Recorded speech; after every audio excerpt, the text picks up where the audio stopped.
The darkest day in history. That's how a Vancouver official described the tragedy at the Lapu Lapu Day celebration in Vancouver this weekend.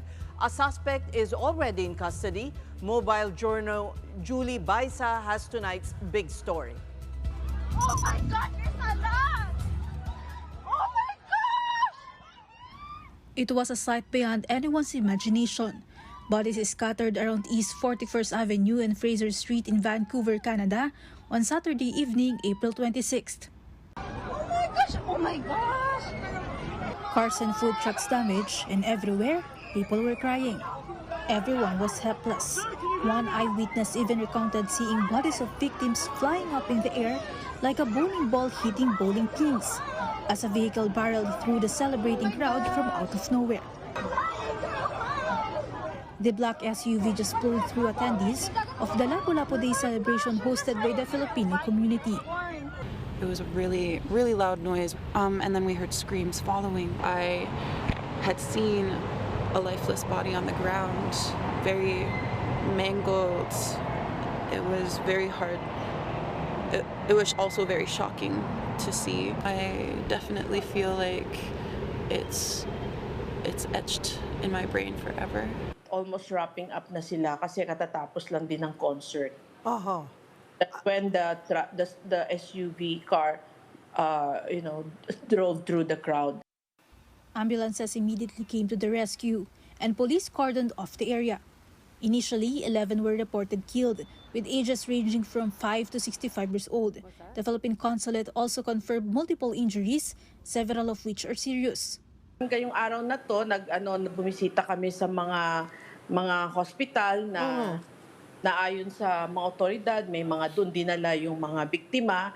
So may nakausap kaming ilan, injured sila pero due to privacy law, hindi ko ma-reveal kung sino. But so far, we are in touch with all the Filipino organizations to tell us, to notify us if they know of any Filipino or friend na nangailangan ng tulong.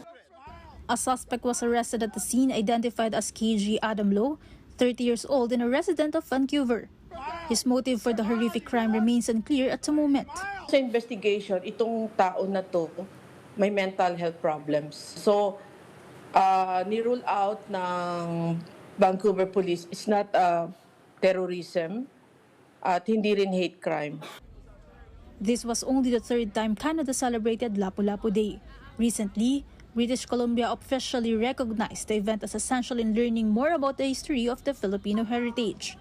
The gathering is also meant to celebrate Filipinos' contributions to make the Canadian province vibrant and prosperous. Reactions to the gruesome ramming incident were swift. Singer Apple the App, who performed in the event, requested for prayers for the victims. Stand-up comedian Joe Coy also condemned the senseless crime. Back at the most of the victims' homeland, President Bongbong Marcos shares in the grief and anguish for our Vancouver kababayans. He says his government will do everything in its power to bring comfort and help and honor victims' memories with action. Marcos has also given instructions to diplomats and staff in Vancouver to extend as much assistance as they can to families of the deceased. Canadian Prime Minister Park Carney also said he's devastated to hear about the horrific events and said they are monitoring the situation closely. He also thanked their first responders for the swift action only several hours ahead of Canada's federal election. This year's exercise will be under the shadow of the Vancouver attack. This is the darkest day in our city's history, as thousands of members of Vancouver's Filipino community gathered for an important cultural celebration. The actions of a single person shattered our collective sense of safety. It is impossible to overstate how many lives have been impacted forever by this lone individual.